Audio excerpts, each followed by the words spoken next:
Okay, well here we have Ursula. She's my female red-tailed boa. She's about 4 feet long, and we're going to offer her a rat today.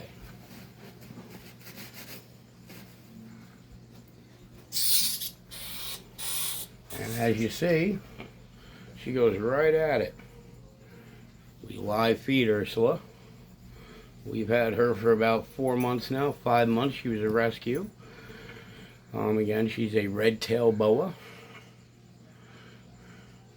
Feed her about once every 2 weeks, a nice large fat rat, sometimes once a week. It really depends on her attitude. And she'll sit like that for a moment until that rat stops breathing. She's a constrictor, so again, I don't know if you understand what that means, but she grabs a hold of the mouse, and as you can see, the rat is fighting her.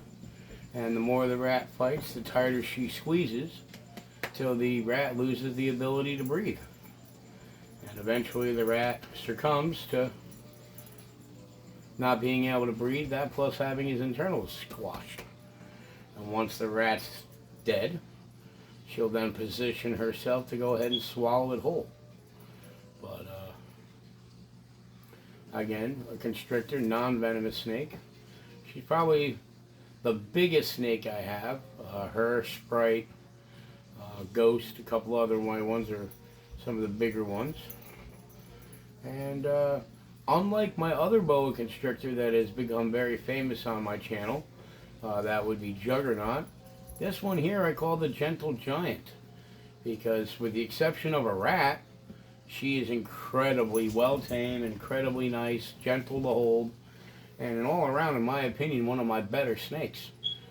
Ball pythons, as I said, they're always going to be my favorite snake, but I have a spot in my heart for boas, and just like with anything else where you can take a pit bull and make a pit bull a very docile and friendly creature, and you can take a chihuahua and make a chihuahua a deadly, bloodthirsty animal, well, it's the same thing with snakes.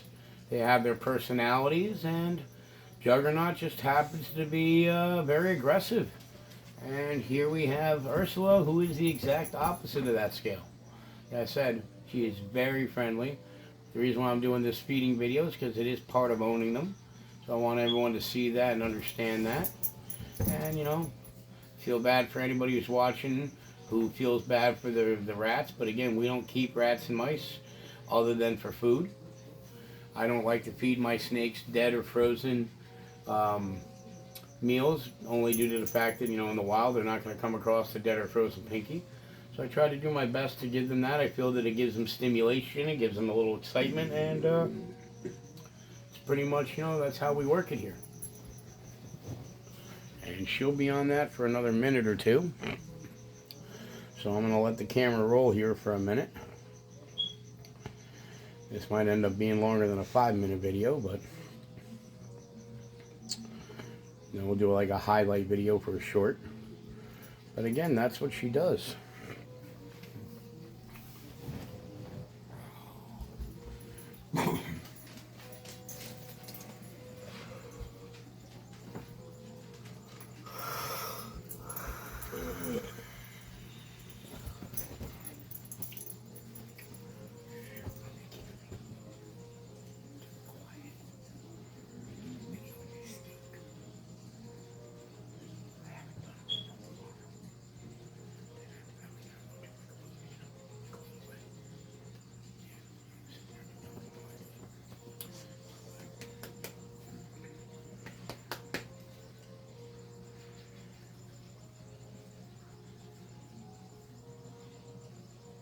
You see her starting to lose attention over there because now the rat is dead.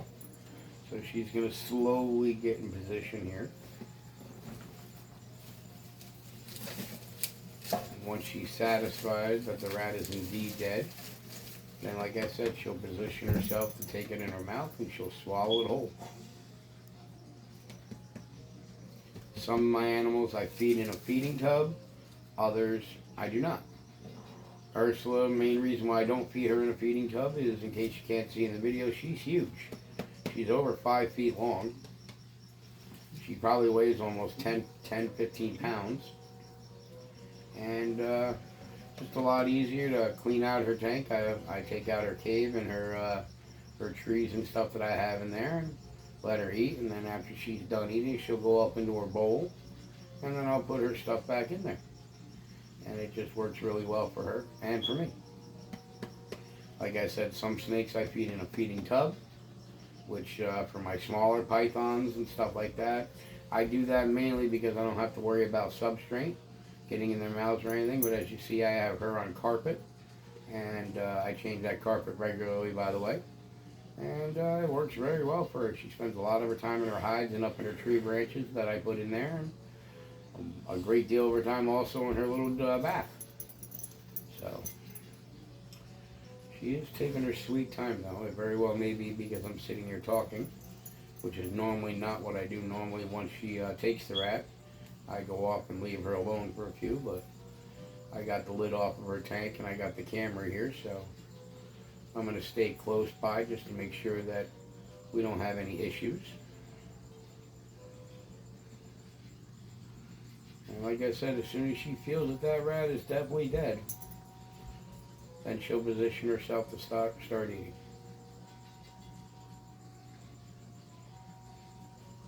Again, today is Monday, December 25th. So another Merry Christmas from everybody here at the Python Pit to all my viewers and everybody else out there, friends and family. And yeah, this is what we do for enjoyment around here. And again, as I said in many other videos, keep in mind I have a lot of snakes. She is my fifth boa that I have. I have probably, I don't know, 20, 25 pythons. I have 5 or 7 bearded dragons. I have 5 or 7 leopard geckos. I have 3 chameleons. So yeah, we got a lot of stuff going on here at the Python Pit.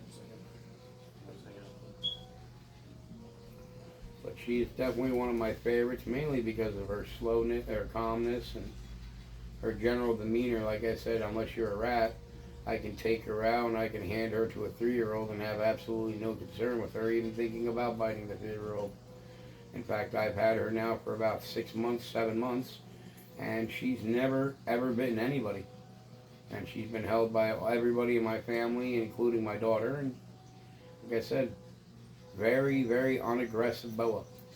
Then you have the opposite of the coin. Then you have my man Juggernaut, who I'm quite convinced just likes being aggressive. That's just, he likes doing it.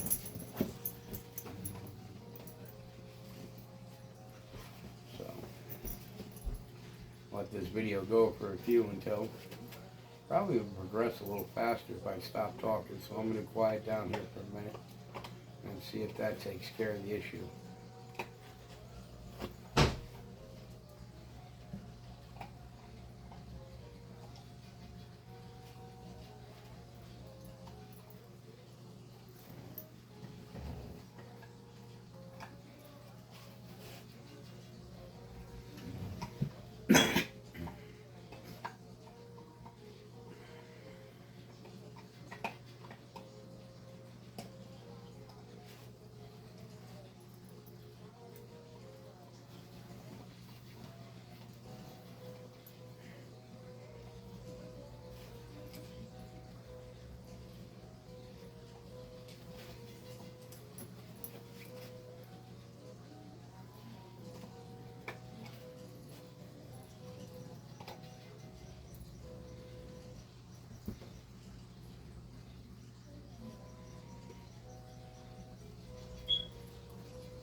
And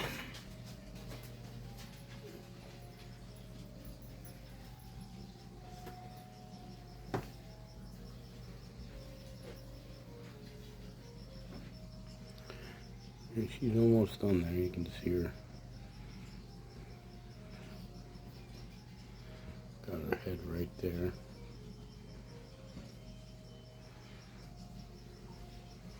And that's pretty much the end of the rat.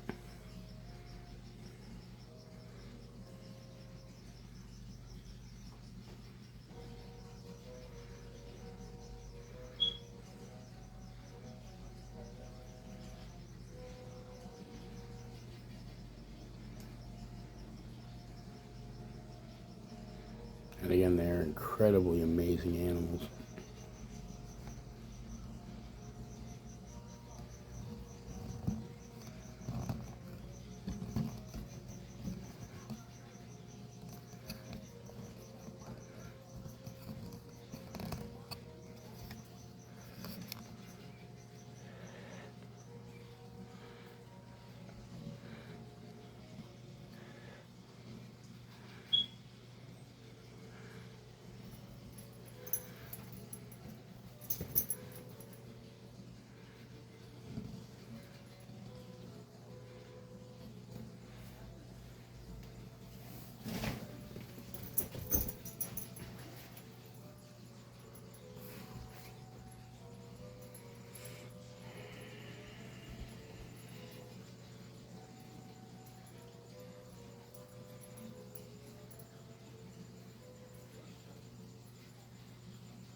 And that's pretty much it. Again,